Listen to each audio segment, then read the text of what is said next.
So I'm Howard Teich. I'm chair of the Manhattan Jewish Historical Initiative. Is this the most incredible group of people you could ever imagine that would come in as the class of 219?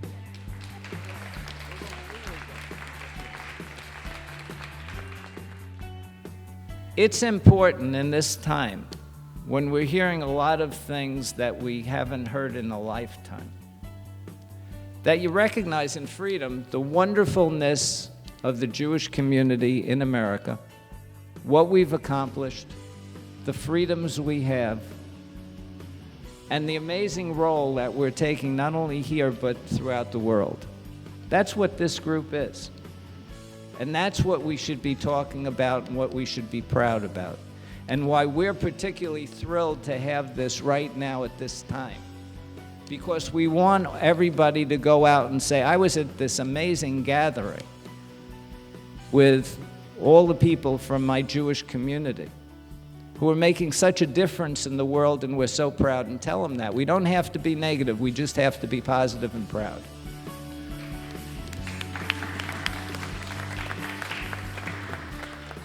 So we started these Halls of Fame. This is the third annual. This will bring us up to 30 in Manhattan. You should know in our sister organizations, we have in Brooklyn and Bronx, we have 42 inductees in Brooklyn, and we have 24 in the Bronx. So it's very, very exciting. We want you all to participate. I must say this, www.manhattanjewish.org. You can learn the bios of all the people here, the ones who have come in before, sharing the history of Manhattan Jewish community, and send in your stories, because I'm sure a lot of you have them, of what happened in your family, on the block, and so forth, so it can be shared with everybody. The next person, everybody knows. Everybody loves as well. Because he's done more for more people than you could ever imagine. And I asked him if and he's been very supportive of us. As a matter of fact, the New York Board of Rabbis is our fiscal conduit. But he did something very, very special, and I thought it was significant that he say a few words about it. He can't get in depth about it because it was something, and he'll explain. But we all know about the cartoon that the Times had. Rabbi Joe reached out to the Times and set up a meeting. And it was an important one. And I asked if he'd say a few words just to tell us about it. I thought it was worth hearing about it, even as we go into the celebration of the Hall of Famers. So, Rabbi Joe Potasnik. Let me just say to you, my father taught me years ago that I don't care what kind of Jew you are, as long as you're proud of the Jew you are. And Howard alluded to that earlier, in that what we need, I don't care where you are on that religious spectrum, but you got to be proud of where you are on that spectrum. So we decided, 12 rabbis of all the different denominations, some on the left, the middle, the right, that we needed to have a serious sit-down conversation with the New York Times. We made the request, it was granted immediately. We met with publisher A.G. Sulzberger and the editorial page senior editor James Bennett. And what I said at the meeting was the following. The cartoon is over. There was an apology. There was a powerful op-ed piece by Bret Stephens. But I think the problem precedes the cartoon.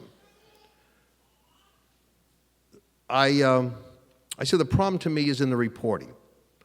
You know, years ago, there was a story reported in a Russian paper about a horse race between, it was a Russian horse and an American horse. Only 2 horses in the entire race. The American horse won. And in the report it said that the American horse came in next to last. Now, that is truthful, but doesn't really give you a clear picture of what happened. So what I said and what many of us said is, we want you to look at your reporting. Why not have an independent audit? As many firms have audits. Have an audit of what has been reported over the years and let's see where you come out. James Gardner years ago wrote that there are two groups that pose challenges for us: unloving critics and uncritical lovers. They're two extremes. And what we're saying to the New York Times is we're not asking for favoritism. We're just asking for, when you criticize, make it respectful criticism. Make it honest criticism. Don't give content without context. Because if you're reporting, for example, what transpired recently with the Gaza attack on Israel, and you put down, the 600 missiles and Israel retaliated, but then you put down the humanitarian crisis in Gaza, and you don't give the context for that, then people are thinking, well, of course Israel's going to get attacked. They're responsible for the entire problem. So we got a commitment from the Times that there would be a re-examination of the reporting to see what really is taking place. And I have to say, since we had the meeting, the stories have been okay, because there haven't been any stories so far. But let's wait and see. The proof is going to be in what transpires. But I do think, and I'm sure our honorees do the same thing, you got to be ready to stand up, stand tall, and speak and say what needs to be said. Nobody respects you, thank you, nobody respects you if you don't respect yourself. And I think that is critical. So I learned years ago that we had a magazine called Life, right? And after Life, there was a magazine called People. And after People, there was a magazine called Us. And after Us, there was a magazine called Self. We Jews read from right to left. So first it starts with self. Then it's about us as a people who just want to be treated fairly in this life. Thank you very much. Thank you very much, and I'm here to say thank you to all the honorees and to Howard Teich. You know, there are very few people in the world who have an idea a minute and then carry them out. And this gentleman has been doing this not only for the wonderful Hall of Fame, but I can give you 10 other ideas. And some people talk, and nothing happens. Howard Teich makes so many lives better because of the work he does. So Howard, thank you for being you. And you all know that you all see Rabbi Potashnik in many different places, but I just start laughing when I walk in the room because he makes everybody's day better also because of his sense of humor, and he does it in the way that's appropriate for whatever audience he's in. You cannot imagine how many places that man shows up and then makes the world work as a result. So thank you, Rabbi. And Alan Gerson and I sat together in the city council for many years, and he's now taken his retirement of sorts to be a place for young people through his a foundation that he started for his mother. And you know, again, you have ideas, he's made it happen. Hundreds and hundreds of young people benefit from his foundation. And of course, being here with you, Victoria, is fabulous at the wonderful, wonderful center where we look up and we see the history. So I'm simply here to say congratulations to everybody. This is a very special occasion, and we will look forward to hearing the stories. The stories are much more interesting than Gail Brewer. Thank you very much. And now it gives me a great deal of pleasure to introduce our host, our MC for the evening, former city councilman Alan Gerson, and an active, important part of our executive team of MJHI. Good evening, Shalom Aleichem. That's just what I was expecting you to say, Rabbi. In case anyone's wondering, you are in the right place. This is a Jewish event in a society of mechanics. And we're fortunate, another stereotype broken. But welcome to the third annual Jewish Hall of Fame of the Manhattan Jewish Historical Initiative. And it's significant that this is the third annual because, and Rabbi, correct me if I'm wrong, with number 3, we become an official tradition. This is now another, that's all we needed, right? Another Jewish tradition. But this is a great tradition for all the reasons that have been stated and all the reasons that will be stated, and the one guiding light who has engendered this tradition through his vision, his tenacity, leading a wonderful team, of course, of this initiative, but our team leader, let's ask him to rise in another round of applause for Howard Teich, please.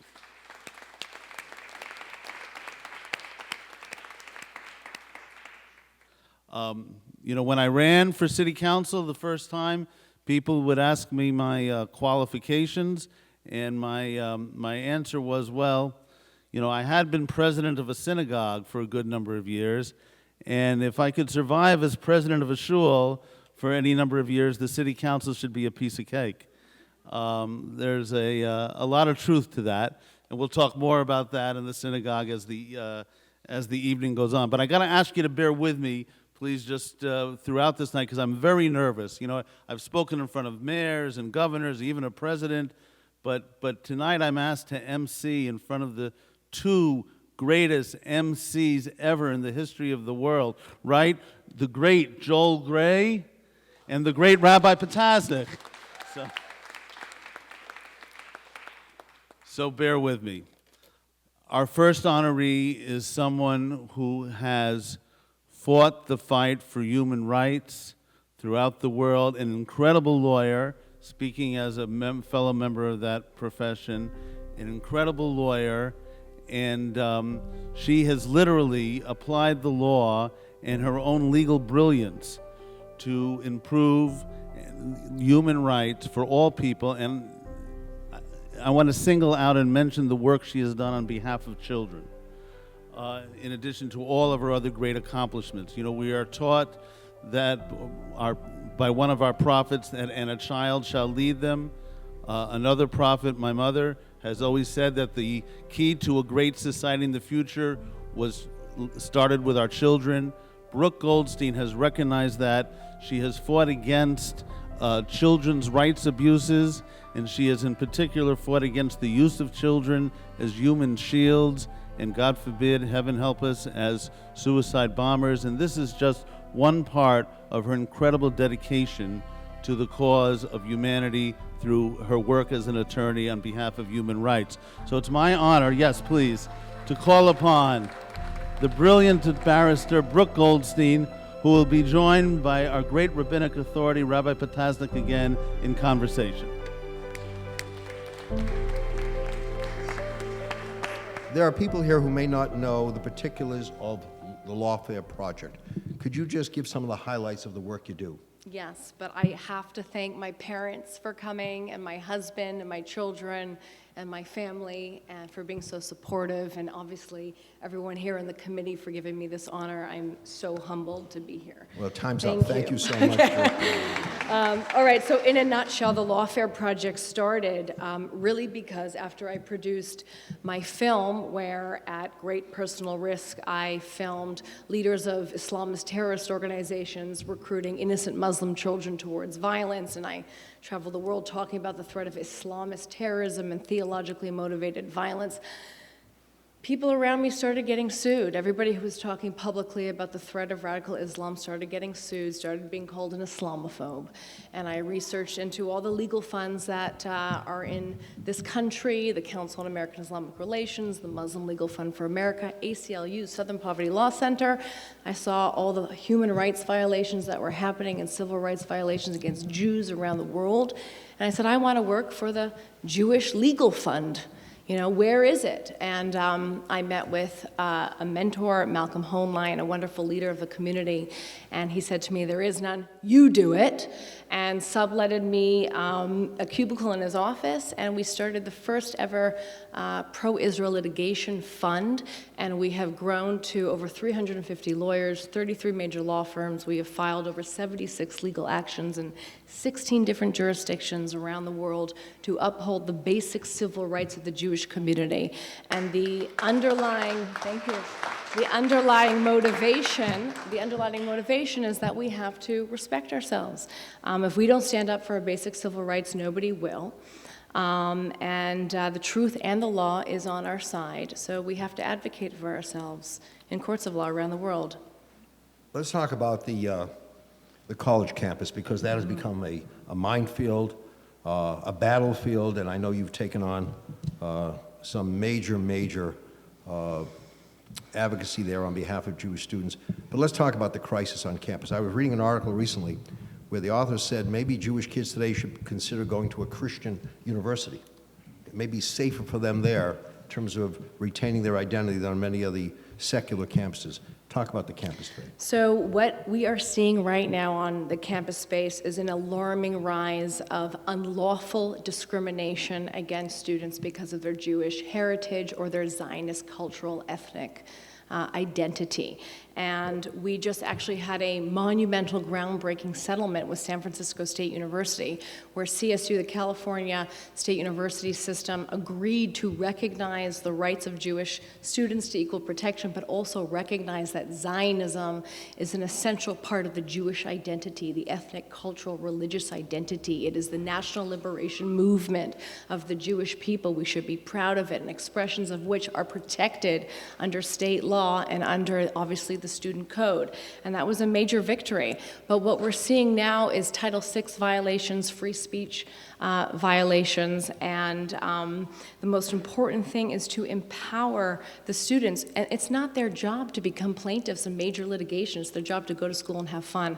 But at this point, what we're seeing are such violations that it's important the community rallies around when those students do choose to avail themselves through litigation. And I want to make a point. This country has a history of impact litigation. The fabric of our free society has been built by seminal cases, Roe v. Wade, okay, Brown v. Board of Education, desegregation, female abortion rights. Where are the seminal civil rights cases protecting the Jewish community as a minority community in this country? Never before. There was one other case that settled, and then we were the second to litigate. Never before has a court considered whether Title VI of the Civil Rights Act should protect Jewish students as a minority community on campus that receive federal funds. So I think the campus space is important, but also the general space that we're seeing. A lot of people talk about BDS, unlawful commercial discrimination. Just like you can't have a store that says, no Chinese allowed, or I don't do business with Africans, you cannot say, I don't do business with Israelis. It's illegal. So instead of talking about BDS, we have to talk about illegal commercial discrimination happening against the Jewish community as a minority community, because that is the progressive dialogue. That is the right way to speak.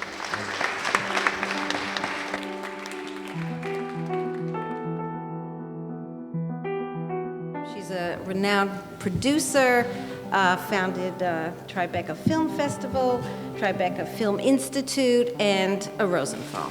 So let me ask you, I read up that you began in the thought of becoming a politician or working in politics, and you started as a page.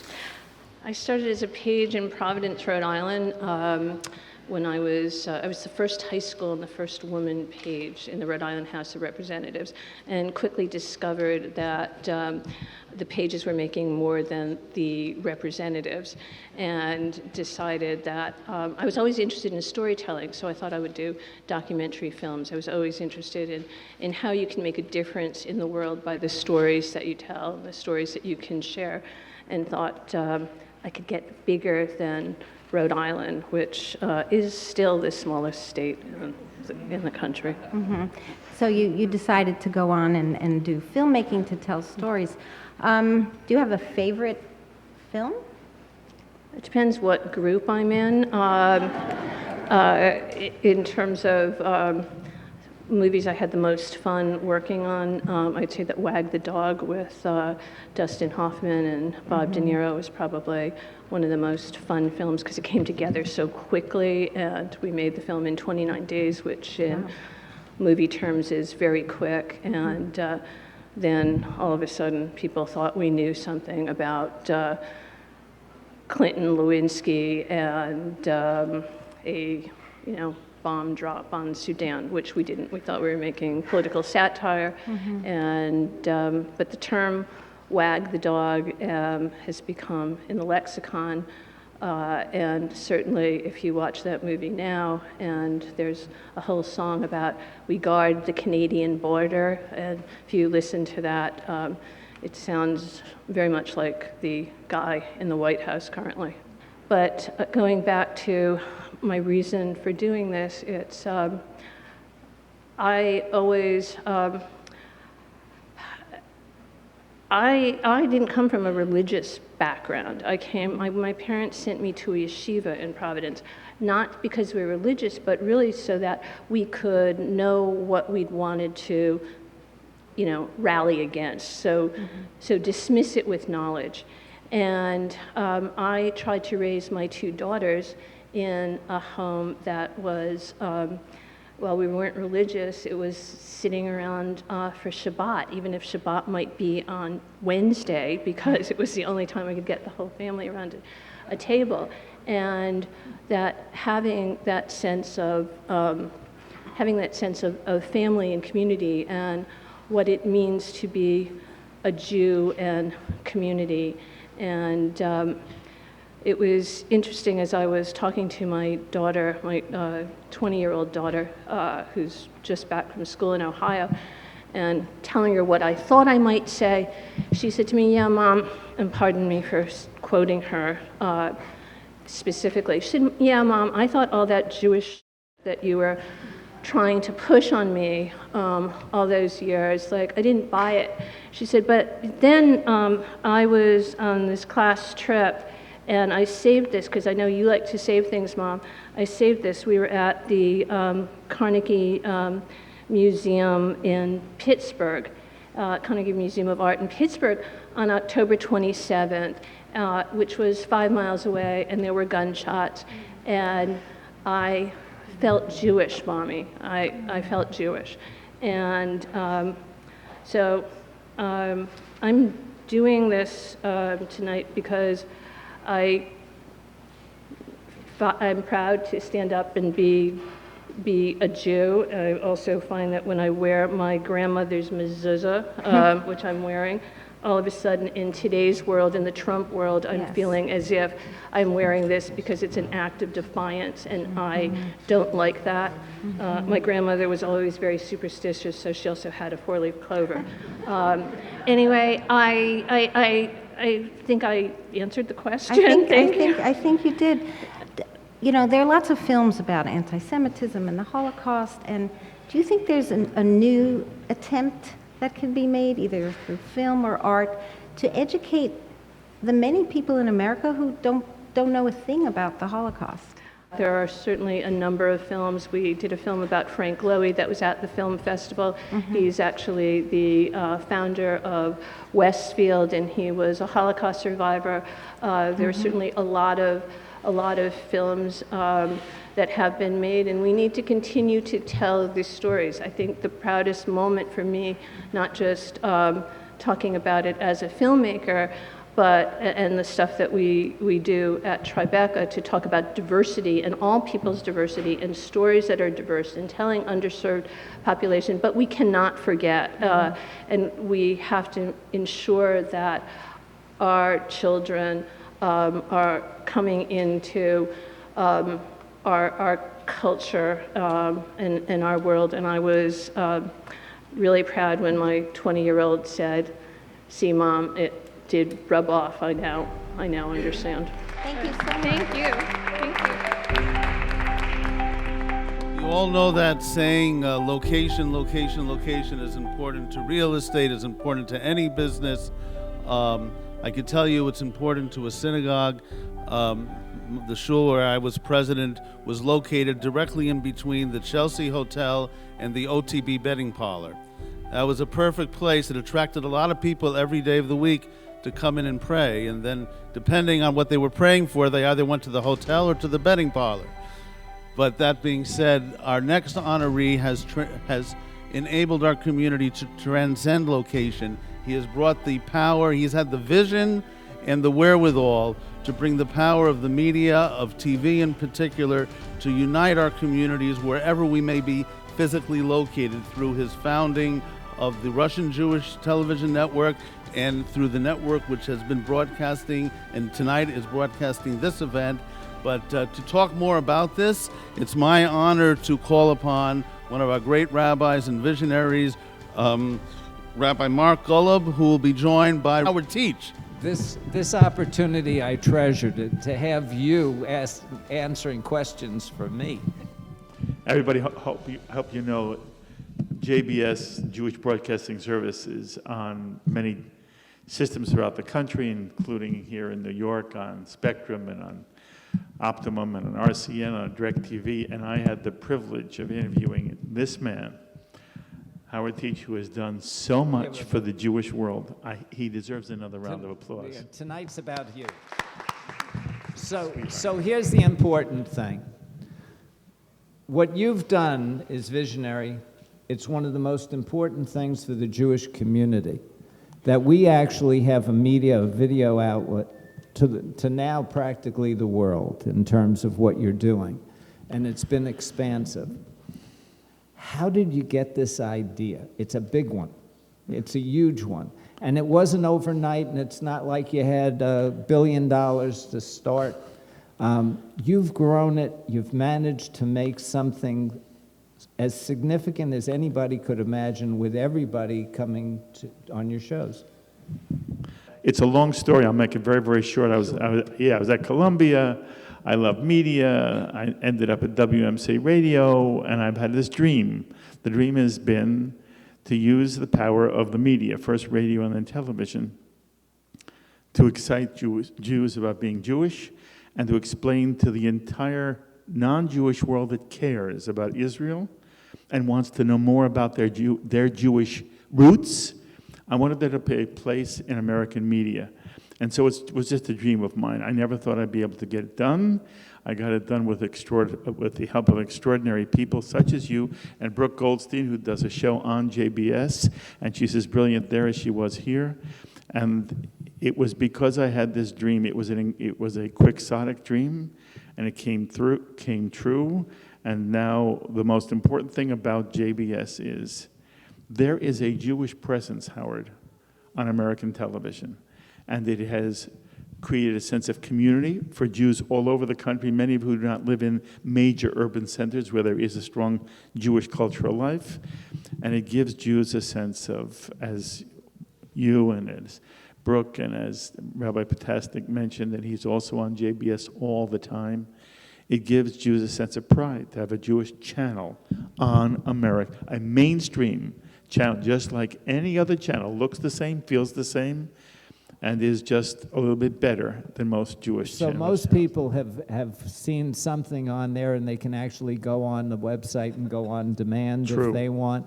If you haven't, you need to, and we need to be really supportive of what you're doing. Thank you. But you're a rabbi as well. I am. It's not just this media star. Yes. How did Judaism come into your life? Obviously, you were born that, but you obviously have it in your kishkas. Yes. First of all, I was surrounded by grandparents and parents who were deeply committed to the Jewish tradition and to being Jewish. And again, something that's been said tonight is said so beautifully. It doesn't matter where anybody is on the observance scale. What matters is Jewish identity and having a sense of that Jewishness is important to you and that you want to transmit it to your children. So that's what I was born into. My mother's father, my maternal grandfather, had smicha from one of the famed yeshivot of Eastern Europe, and that was the Slobodka Yeshiva. So he was an Orthodox Jew, and I used to go to shul with him on West 79th Street at the Karl Bach Synagogue. At the same time, my father's father, my paternal grandfather, Dr. Jacob S. Golub, who became a pioneer in Jewish education, was a colleague of Mordechai Kaplan and a founder of the Reconstructionist movement. So we were at the SAJ on West 86th Street. So I grew up with Orthodoxy and Reconstructionist Judaism in me. My home with my parents was a mainstream conservative household where my father was the founder of the first conservative synagogue in Trumbull, Connecticut. And When I decided to become a rabbi, I chose to become a rabbi at the Hebrew Union College Jewish Institute of Religion. And so I am, by no dint of my own, just by circumstance, I have Orthodox, Reconstructionist, Conservative, and Reform Judaism flowing in me, and I understand one thing more than anything else. No movement is right, no movement is better than any other, no Jew is better than any other, and the most important thing we have to understand is the Jewish tradition is an embrace of life. We're not a religion, we're a family with a unique embrace of life called Torah. In English, we call it Judaism. Judaism and Torah are the same word. One's in Hebrew and one's in English. And whatever I do is an attempt to help people understand what this Jewish embrace of life is through Midrash and through teaching, and now through JBS. So last night, and the time goes very quickly here, so we have one more minute. Last night, it's a Yashikoak, a Mazel Tov Thank to you. They moved the studios into Manhattan. He had the official opening.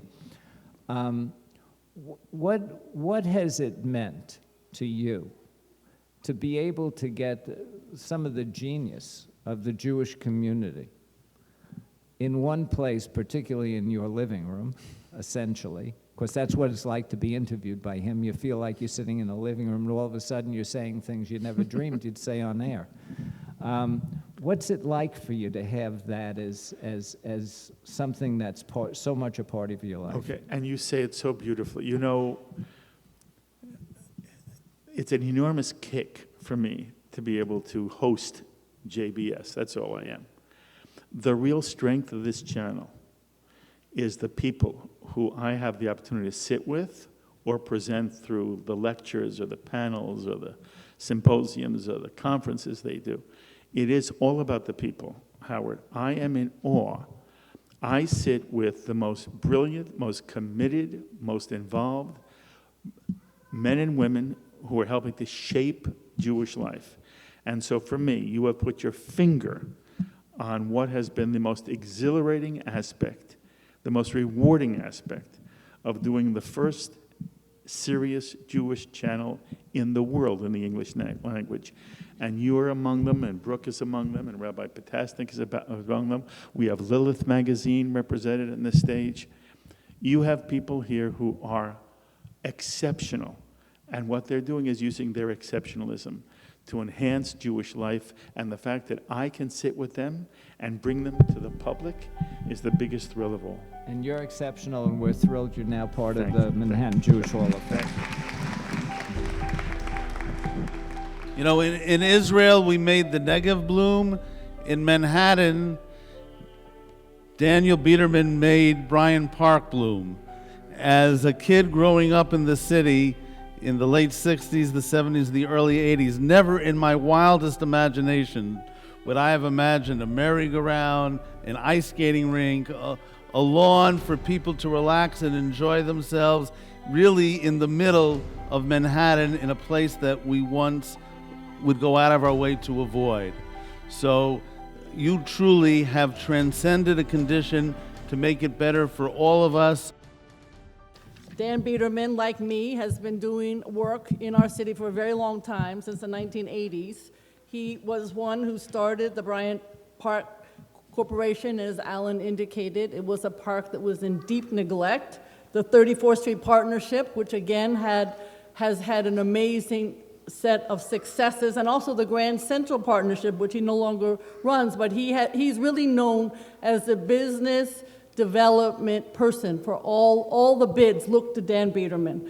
He's president of the 34th Street Partnership, Bryant Park, and he'll talk about what he's been doing around the United States in terms of transforming public spaces. My first question, Dan, is how did you end up doing this work? What brought you to make our city so much a better place?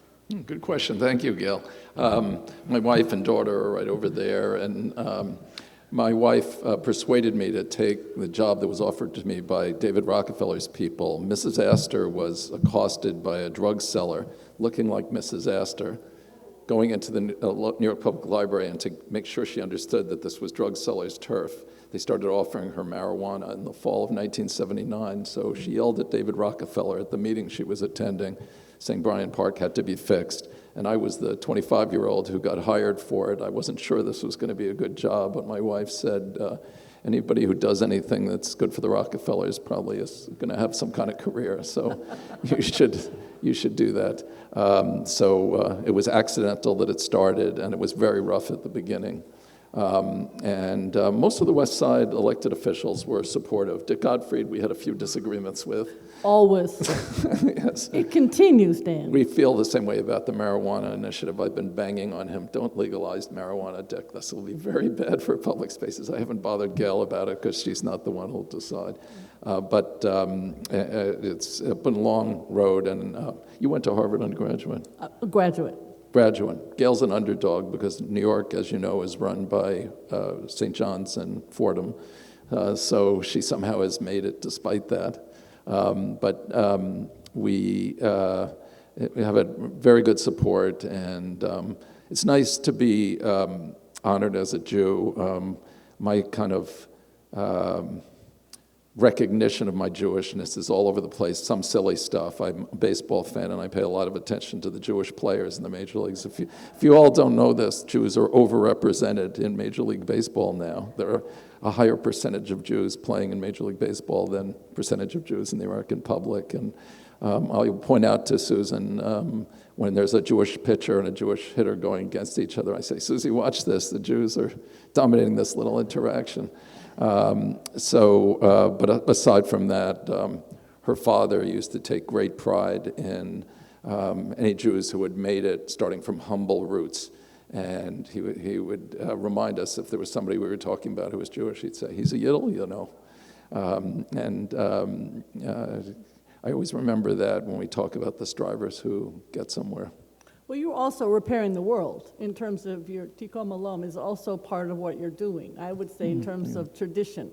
So how do you go about sort of figuring out between the 34th Street, Bryant Park, and even across the United States, what will, in fact, repair the world or repair the space? How do you go about thinking how to do that?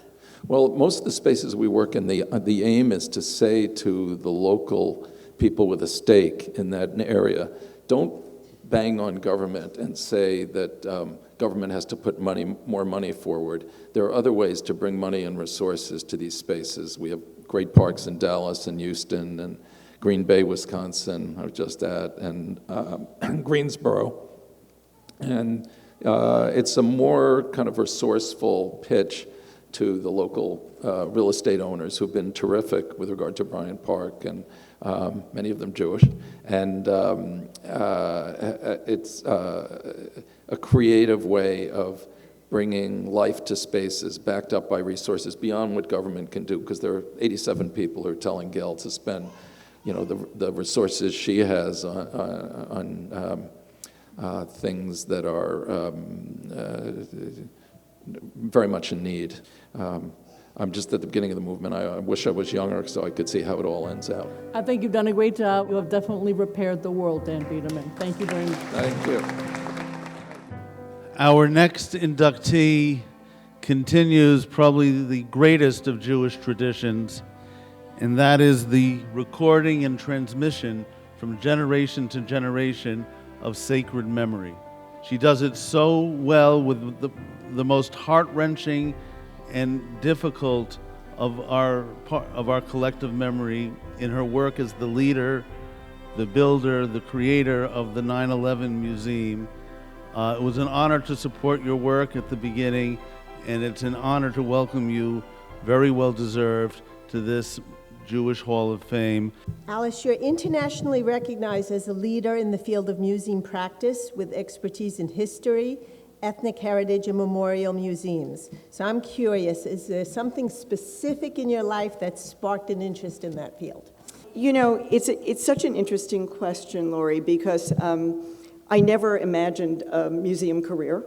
I mean, that wasn't my life plan. I went to museums with my mom as a kid, and I always had pleasant memories of museums, but it wasn't a career choice. And certainly, if anybody had told me when I was a little girl that, I would grow up and end up directing museums of the most horrific events in human history, I would have thought they were crazy. That was not a life goal. But, you know, life and careers are not linear. And, you know, I began an academic career in the history of religion, which when I went to the University of Chicago Divinity School, and what's a nice Jewish girl like me doing in a place like that, you know, I went to study what was then called comparative religion. And when I got there, the professor I had gone to study with went emeritus, and the young Turks in the department decided they would change it. And they added an S to religion. It became the history of religions. And I was told to pick a religion in a particular time, a particular place. And I had no idea what I wanted because that wasn't why I had gone there. And my advisor said, well, I think you need to do Jewish studies in, you know, 16th, 17th century, Central and Eastern Europe. And I went, okay. And, you know, I was doing a paper on some obscure thing, Techinot, the women's devotional prayer in 16th century Romania or something. And the university library had no resources. And my professor said, well, there's a College of Judaica down on South Michigan Avenue. Go use the library there. So I did. I went there and I saw as I was walking in this very sweet Jewish museum on the ground floor. It was Spertus College, and that was the Spertus Museum of Judaica.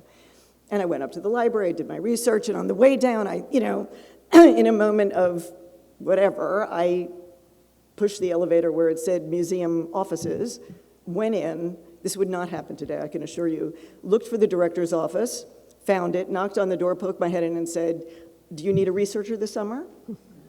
And he said, yes. And I went and found out that I loved the environment of museums. I loved it. I loved everything about it. And, you know, the rest is history. It was all Bashir. It was Bashir. Bashir. So, in the context of your work, how has Judaism influenced your understanding of memory when a museum commemorates tragic episodes of human history? I actually think my understanding of memory is deeply rooted in my Judaism. You know, you think about the fact that in Exodus 20, where the commandments for how to constitute a covenanted community are given, the fourth commandment starts with Zachor. So remember is a commandment at the very beginning. You think about the V'ahavta. You know, every Sabbath in the liturgy, we are given you know, a series of ways you can remember the commandments. You know, talk of them when you're sitting in your house, when you're on the way, when you lie down, when you rise up. I mean, all of these are ways of remembering. But the interesting part for me is that the very last line, which is be mindful of these mitzvot, these commandments, so that you may become a consecrated community to your God. The verb is zikaru, which is the verb to remember, it's zachor, but in the communal you, the plural you. So as a community, we are obligated to remember.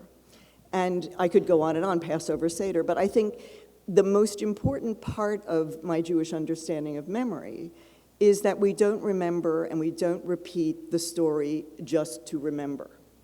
You don't go through the Haggadah year after year telling the same story year after year just to tell the story.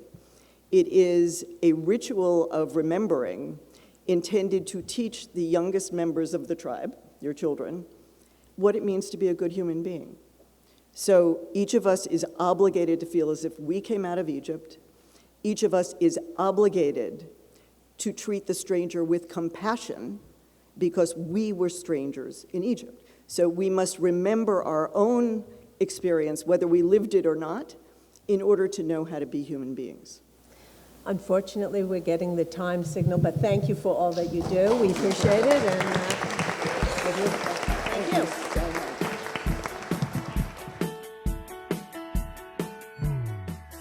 Mr. Gray? Mr. Gray, how am I doing? What are you doing? I'm trying to figure that out myself. Maybe you'll tell us. But right now, I'm here to thank you on behalf of all of us and so many more. You have made us over the years. You have made us laugh. You have made us dance. You made us sing.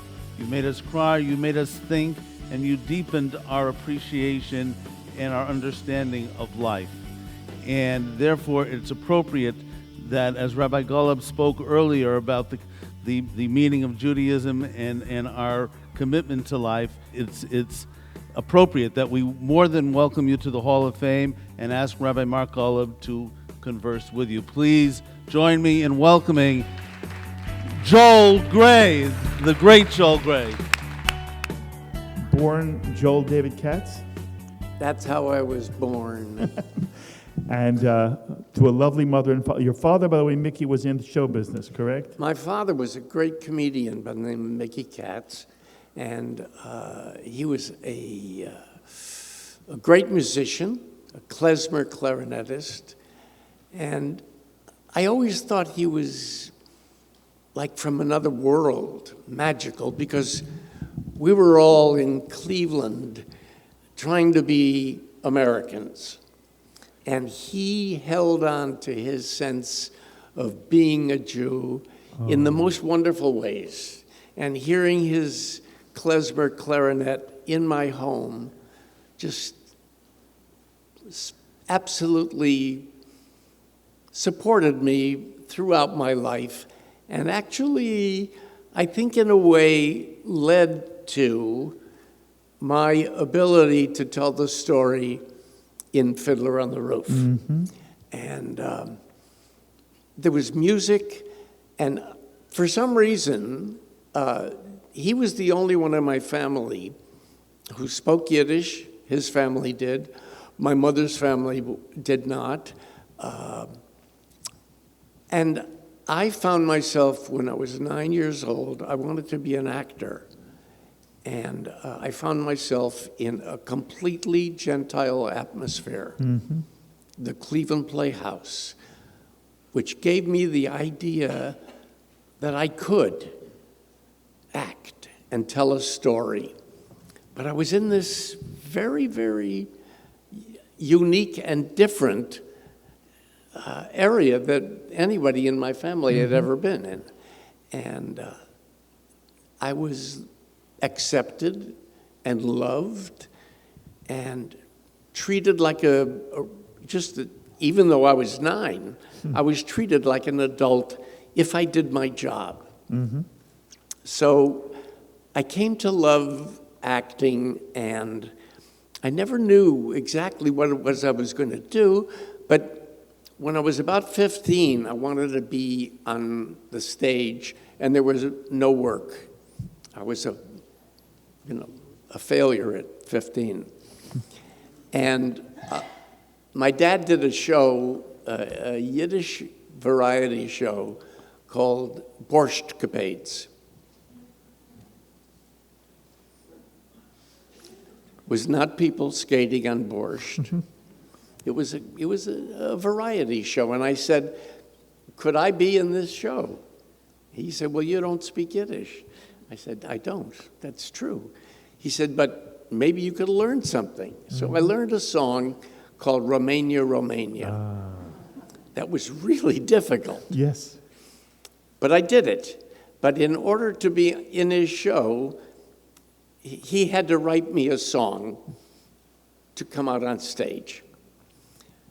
I don't speak Yiddish. So he wrote me this song. When I was 8 days old, they named me Yossel. Oh, what a simcha, such a celebration.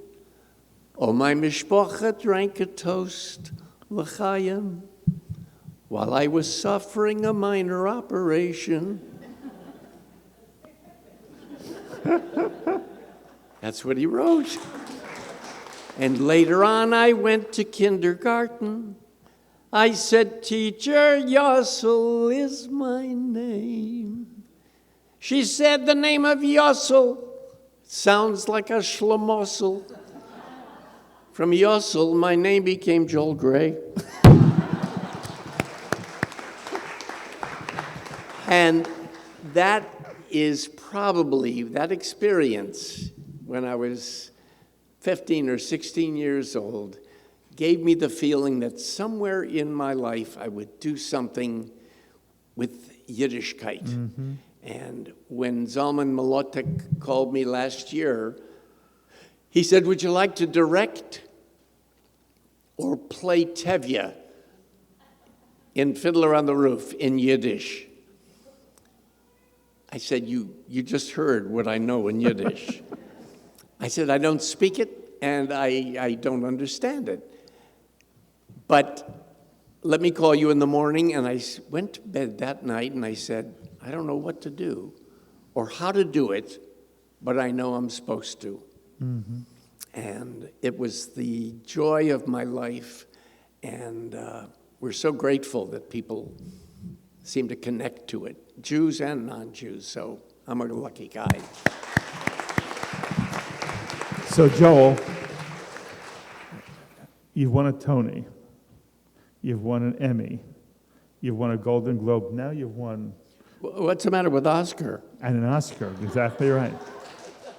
Every now and then there's a performer, an entertainer, who becomes iconic because of a role. And you will always be known for Cabaret. By the way, it's not the only thing you've done. You did Cabaret. You were fabulous in Chicago. I saw you on screen. When I think of Mr. Cellophane, I can only think of Joel Grey. And you have everything you ever touch. You do it with a unique brilliance of your craft. As you think back over your career, and you understand everybody says, oh, there's Joel Grey of Cabaret. Is it what has been the most rewarding for you, or has there been other moments in your professional career which the audience may not understand is the one that you carry with you all the time? Cabaret was very important to me because I felt so strongly as a Jew that I wanted to make this character the worst, the ugliest, the most frightening human being on the earth. You wanted that? I wanted that character. Why? Because he was a Nazi. Yes. And it was my chance to say what I had to say about Nazism. So that was very important to me. But I think there's one other role that I will never forget, and that was playing Ned Weeks in The Normal Heart. Yes. Which was a great, great play, and another highlight of my very fortunate career. You have a bar mitzvah ceremony or not? Me? Yeah. Yes. What was that like? That was good. That was good. I remember my... You remember what? My nephews used to say, go ahead, get up there and do your mafter. And they were threatening me that when I would say the beginning of my mafter, which was, hello, chivnei, they were going to say, goodbye, and they were going to walk out. You remember some of the words from your maftir, yes. From your haftarah. That is fabulous. And, you know, there are so many people who are Jewish in the entertainment world, it's sort of like a cliche, but not all of them care about their Jewish identity.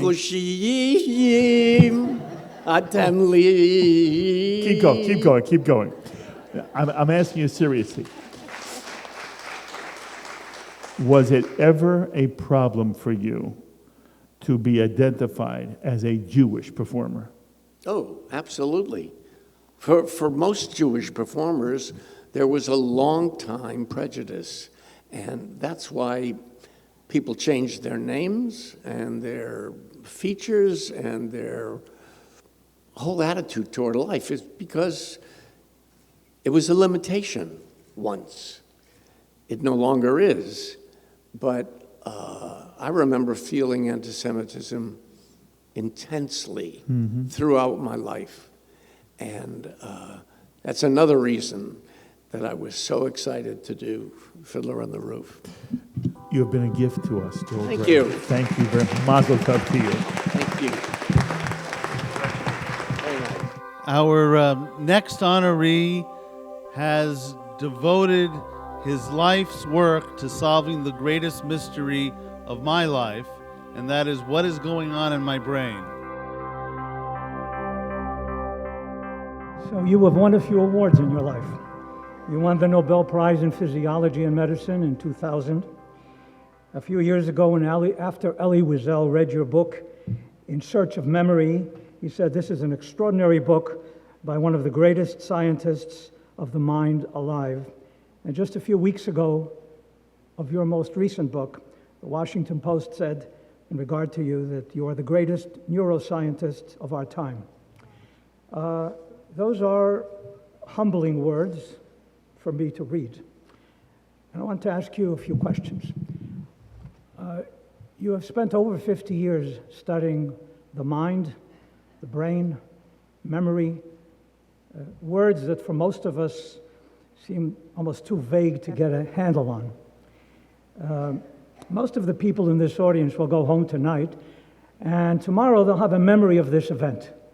If we ask them, what did you see? They'll describe this or some other discussion here, and some will have a very clear memory, and some not so memory. Now, you started your journey by studying about a little slug, I think, a little called aplesia, which was your journey to extraordinary discoveries of how the human brain, and especially memory, works in creating who we are. So let me ask you a very simple question about these 50 years. From all your work, what have you discovered that's most extraordinary about how we create memories and how the memories create us? Well, let me step back a little bit. I have, almost from the beginning of my career, I mean, I trained in medicine, but very rapidly got into research because I enjoyed it so much, taking a reductionist approach. I take a complex problem that I find fascinating and try to study the simplest example so I can try to drive it into the ground.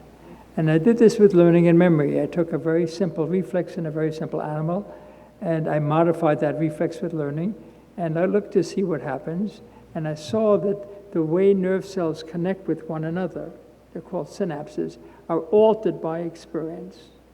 So if you learn something, there are changes in your brain whereby nerve cells communicate.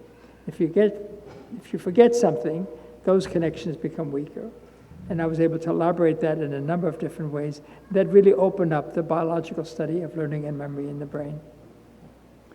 And do we exist without a memory? Or is memory really a definition of who we are? You are who you are, what you learn and what you remember. If you don't learn anything, you're garnished, and if you don't remember anything, you're garnished. So it's good to do both of them. With all the extraordinary work that you have done and are still very, very actively doing at Columbia and the Zuckerman Institute and many other places,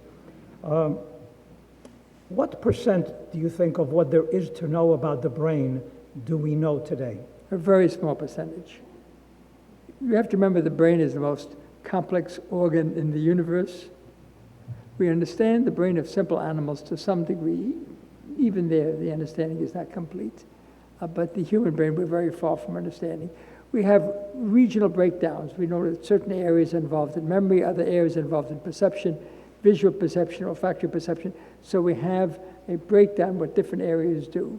But the detailed understanding of how each one of those percepts and actions occur, we're just beginning to explore.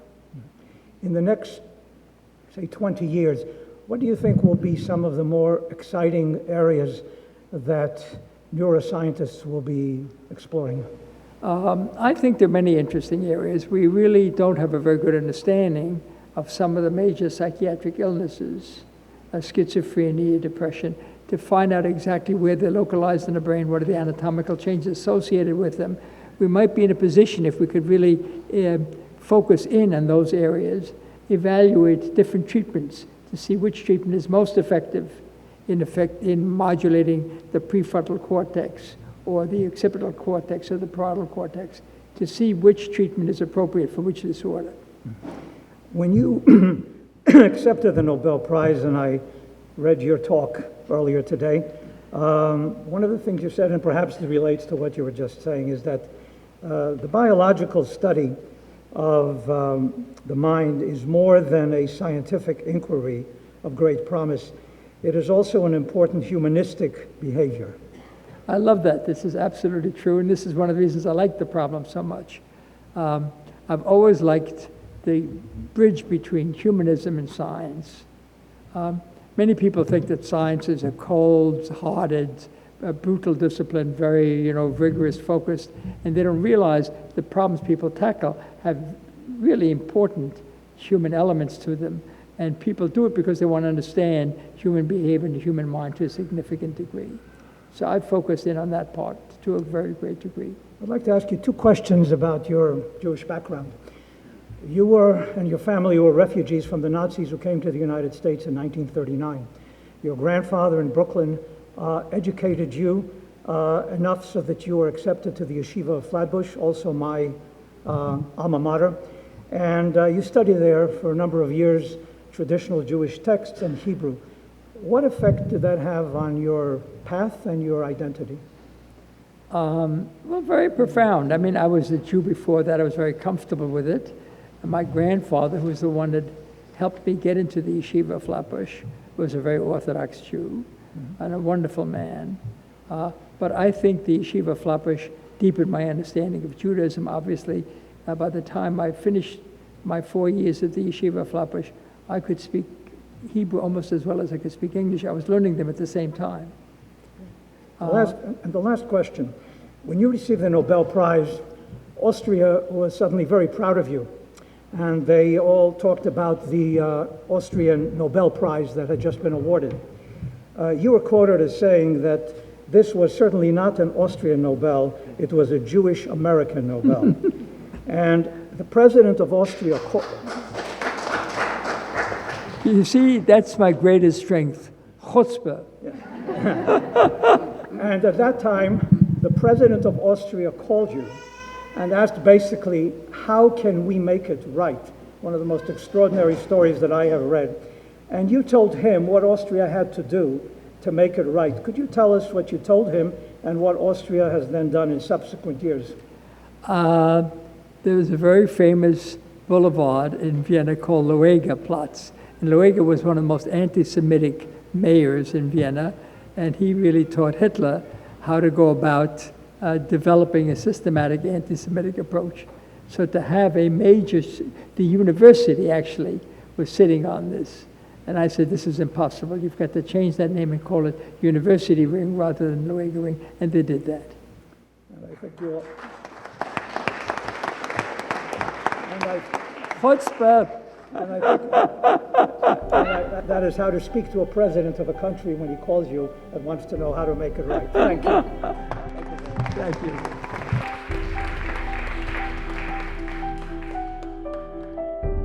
Bizu, Ricki, Mullu, she has, through her energy and her insight, enlightened us, led us to understand a great part of our Jewish culture, history, and tradition. Your LinkedIn profile says you are an artist, an activist, a social entrepreneur, and you are an advocate for the Ethiopian Jewish community. I'm going to ask you a two-part question. How do you react, and I've been asked the same question, how do you react when someone says, but you don't look Jewish? And secondly, how are you advocating for the Ethiopian community here in New York? Many times people believe to be Jewish, you have to be white. If you are not white, maybe you are not Jewish. This is the reason really more make me to be involved. If we go back to the history of Judaism, we start really in the Middle East, and we were not so white. Maybe we were like olive color, darker color. So I'm very close to be Jewish color, and people I wanted to know. So this is like a lot of times the Ethiopian Jewish community here, when they walk to the synagogue, they said, oh, you don't look Jewish. And some of them, they get insulted because Ethiopian Jews very gentle, very, they not have so much chutzpah yet. So this is like how my idea is the Jewish people coming from all over in the world, but somehow the roots is the same. The Torah is the same. Maybe we use it in different languages. And I believe the Jewish people, it's like beautiful flowers. It's like different colors and different costume we bring from whatever we are, and then we can share it. We can make it more rich, more beautiful. This is the reason why I started the organization. That's a lovely response. Now tell us how you're advocating here in the city for the Jewish Ethiopian community. We have a nonprofit organization. It's called Hasida Shmela, Ethiopian Jewish Community of North America. So we do different programming. I'm a public speaker for all of the Jewish organization in North America, for the Federation, for Hadassah, for all of them. Plus that, we started a nonprofit organization which is based in New York. We do different programming. One of the big programs we do every year, it's called the SIGD. I don't know if you heard of it. Mm-hmm. It's a national holiday in Israel from 2008. So every year we do it in different places, mostly in Manhattan. We bring rabbis, Ethiopian rabbis from Israel. We showing the costume of the Ethiopian Jews. Like one of the SIGD, it's based it used to be the Jewish holidays. Most of the Jewish people drop it, the Jewish community drop it, just Ethiopian Jewish kept that holiday. It's like Simchato, it's like Shavuot. It's similar to Shavuot. It's it's like 50 days after Yom Kippur, and usually it's come out like late in November. In Ethiopia, the Jewish villages, they used to come to the highest mountain, and like half days, like fasting and going up to remember God and Moses. Oh, that's lovely. So this is the one of the events we do in New York. So great. Please come in November. What is the status of the Ethiopian community in Israel? What do you mean the status? Well, politically, economically, socially, etc. Ethiopian Jewish community, we the last immigration coming to Israel.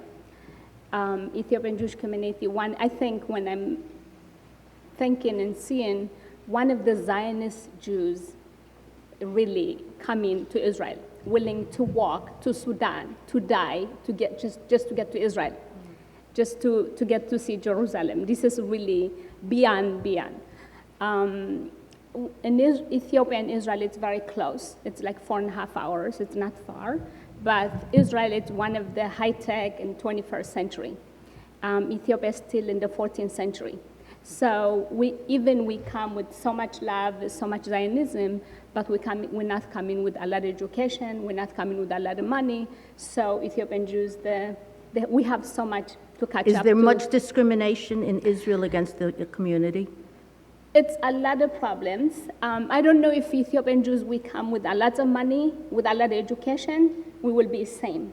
But when you are poor and you have no education, so you are in different class. So we have to look to the future. Yes, absolutely. The future is bright. Yes, it has been such a pleasure chatting with you. Thank you. It is an honor.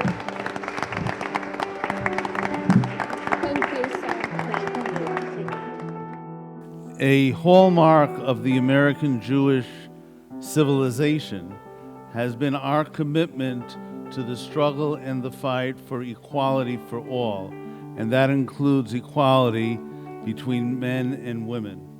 And I want to thank our next honoree, Susan Weidman Schneider, for all she has done and continues to do in epitomizing that sense of social justice which so much defines our community, and successfully leading the fight for equality for all people, but especially the cause of feminism.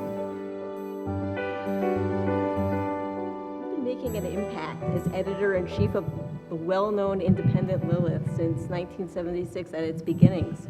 What were your goals and interests as you created the publication? Well, the magazine was always committed to being, as the tagline says, independent, Jewish, and frankly feminist. So the frankly feminist part of it was a little bit of challenge, particularly in the magazine's early years when feminism got a bum rap sometimes. But really, the goal all along has been to expand the access for women in Jewish life, and at the same time to increase the value placed on women's own experiences. So it was equal access and equal value. Women certainly wanted a place at the table, the board table, on the bima.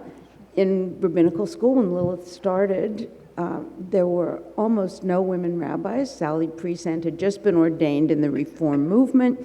Now, as we see, there are even in Orthodoxy women trained now and being ordained to take on rabbinic roles.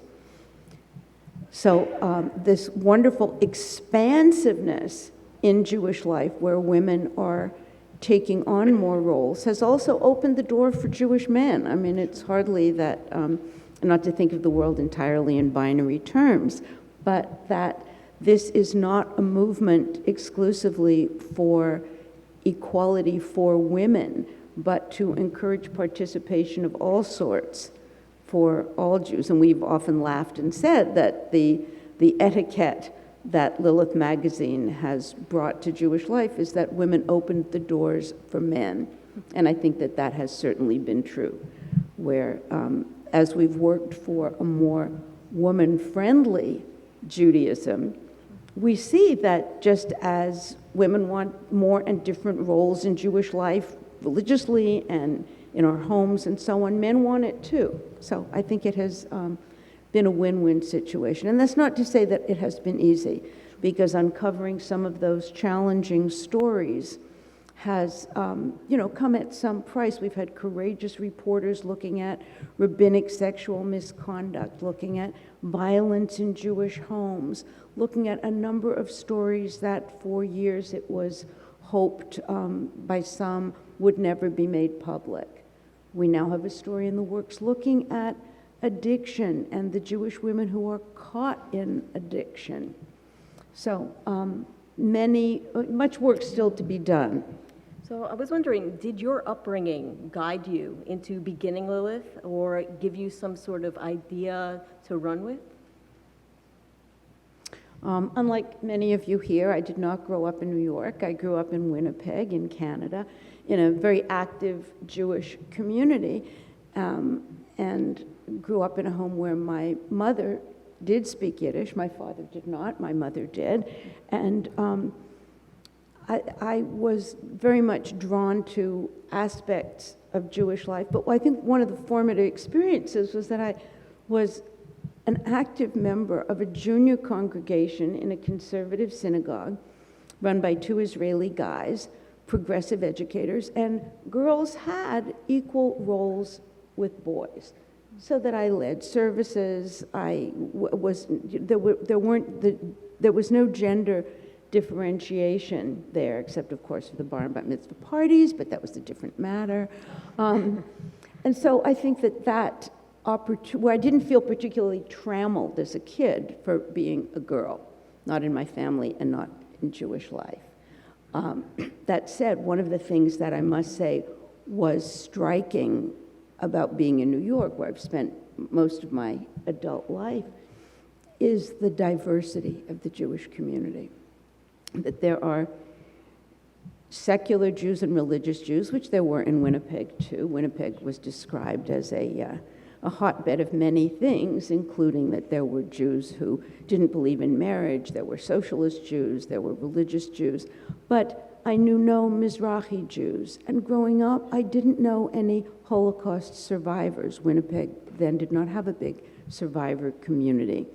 And certainly there wasn't the kind of marvelous racial diversity, and we see now in Lilith's pages, Jews of color, LGBT Jews, an opportunity really to amplify the voices of this diversity, which has been a real privilege and a great pleasure. So what do you see for the future of Lilith and Jewish feminism here in the United States and abroad? Well, Lilith has seen itself always, and it started as a collective of women with diverging points of view on some matters, but we saw Lilith as a voice of feminism in the Jewish world, and at the same time, a Jewish voice in the women's liberation movement. So I think we expect that the magazine will continue to do more of the same. We bring in young writers. Now we publish in print and digitally on a blog that's updated every day. We have Lilith salons meeting in more than 100 places around the country. So on these three platforms, digital and print and face-to-face, we just expect to be doing more of the same. As I say, unfortunately, there's plenty of work still to do. Thank you so very much for sharing. Thank you. We all know the centrality of food to Jewish culture and Jewish tradition. You cannot think of Jewish cuisine without thinking of Russ and Daughters, but just as a dining table is more than a place to eat, so too Russ and Daughters is more than a place to go to pick up a bagel and cream cheese. You provide a connection, you provide a cultural connection for our entire community, and you extend it to the community at large.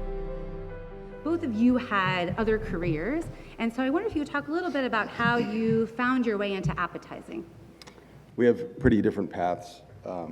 I was raised in an ashram upstate in Monroe, New York. My mother was sort of the black sheep of the Russ family, and I rebelled from that and went to school, boarding school, and then school for chemical engineering, and worked in semiconductors in the Pacific Northwest for 5 years. And when I turned 25 or 26, I started thinking about my family's roots. And the matriarch of our family, who was our grandmother, Ann Federman, one of the daughters, and I wanted to know more about her life, and her life was Russ and Daughters, almost entirely. And not necessarily by choice, but she did carry the torch for a while, and her father started the business in 1914. So as that was happening for me, I heard through the grapevine that Nikki's father was looking for his exit strategy, and I started speaking to him about getting into the business, which I was never involved. And over the course of 4 months, he tried to convince me not to get into the business, because why would I want to be in retail? It's not an easy life. And it just so happens Nikki was doing her own thing at that moment and was going off to explore her own desires or path. And he said, come. And that was 16 years ago. I grew up, I was a shop kid because my parents ran Russ and Daughters for 30 years, from the late 70s to 2009. So I grew up in the store. I grew up, with the smell of pickled herring and, watching my parents hug and kiss their customers. And I just thought that's what you did when you went to pick up your bagels. I understood there was something magical about this tiny little shop on East Houston Street. But I also was educated to do anything but that. I was educated to be the Jewish success story. And so in a way, after college, I took about 7 years to do all of the life paths that I thought that society expected me to do. And I realized in retrospect, I was basically, checking them off in order to get to the bottom of the list, which was this store on East Houston Street. And it took me a while to shift my perspective, because I had to give up this idea that this ethos we have in this country of, you have to go off and do your own thing, forget your roots, leave that behind, do something, better or more professional. I thought at one point that if I ended up doing what my peddling herring like my great-grandfather, that somehow I hadn't succeeded.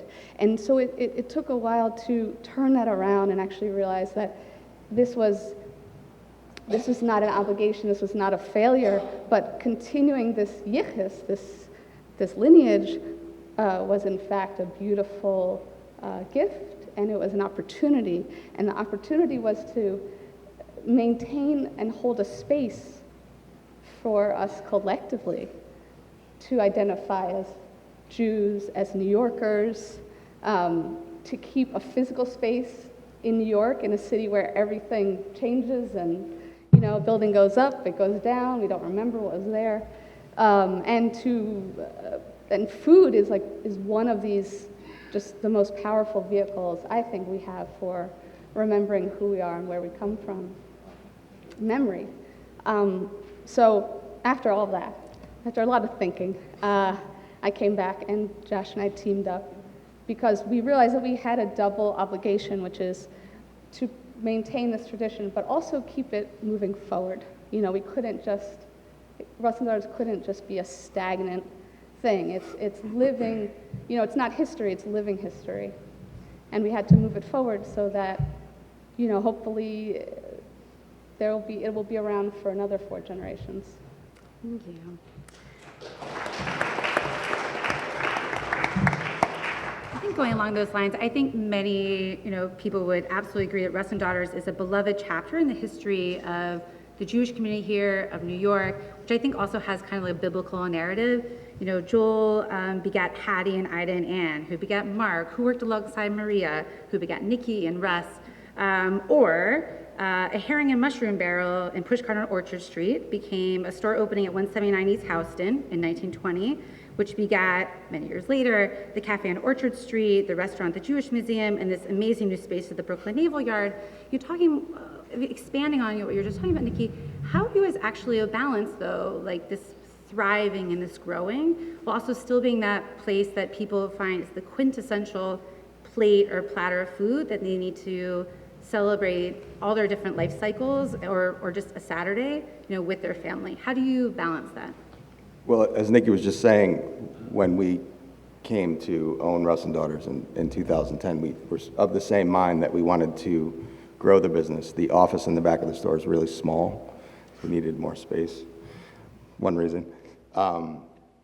But in growing that business, we want to stay connected to the history of our family and the store and those foods.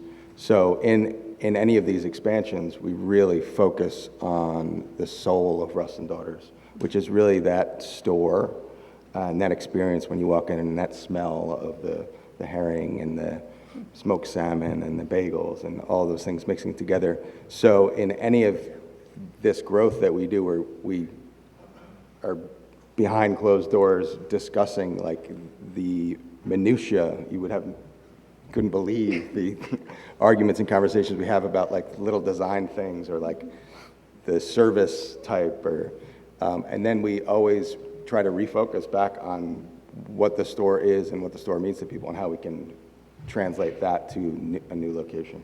Yeah, I'd say everything we've done has really happened very organically, born out of the objective of keeping Russ and Daughters around for another 105 years. So the question is, well, how do we do that? And, you know, opening Russ and Daughters Café, our restaurant, came from feeling so terribly when customers would literally walk into our kitchen in the back of the store because they just assumed that's where tables were, and then we'd have to send them out to the bench outside in 20-degree weather. And I only did it once, but no. and people love it, and you know it's a thing. But we felt like, you know what, we need to provide a space where people can have a proper meal, and so we became restaurateurs.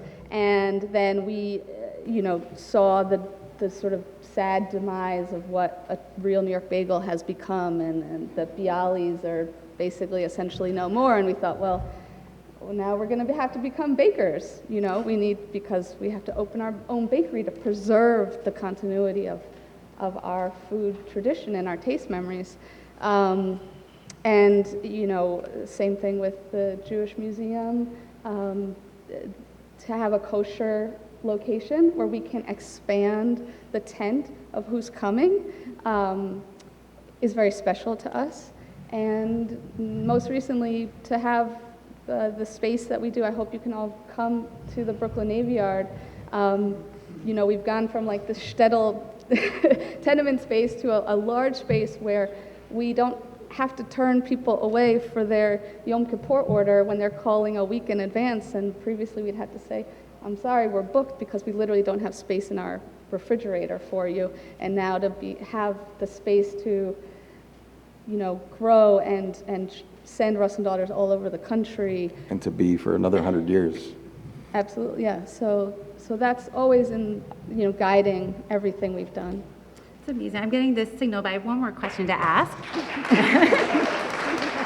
Because obviously we could just talk here forever and ever and ever. I read this amazing article in Eater about the classic, which I think most of us think of, okay, bagel, cream cheese, some type of salmon thing inside. What I loved about it is that really you were all telling a story about not only how you think about the minutia of it, but also all the different other businesses that you work with, and even businesses that are also multi-generation in the city and throughout the country to really deliver, this experience every time.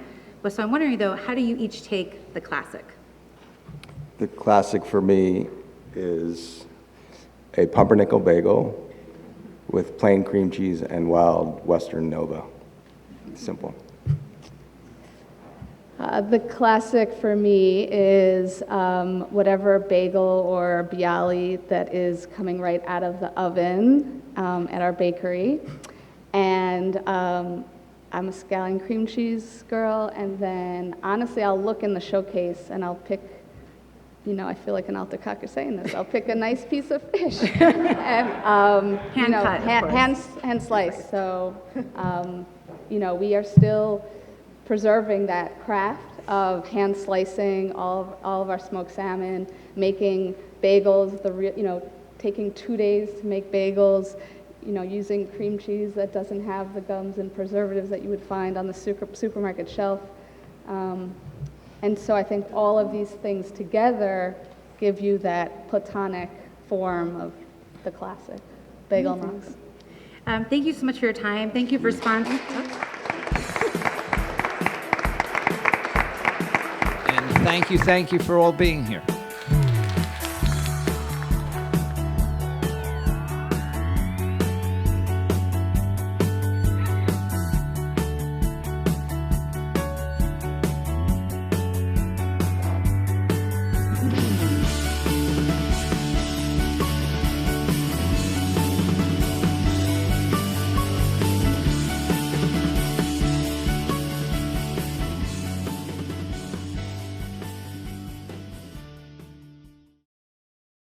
We would be pleased to send a complimentary DVD of this program to anyone who wishes to support JBS with a tax-deductible gift of $36, double high or more. Simply visit the JBS website at jbstv.org and click on the Donate button to make a donation by PayPal or your credit card. And please indicate the program for which you would like a DVD. Or you can send your tax-deductible check to JBS, P.O. Box 180, Riverdale Station, Bronx, New York, 10471. And again, please remember to indicate which program you would like to receive with our compliments. And we thank you for your kind support.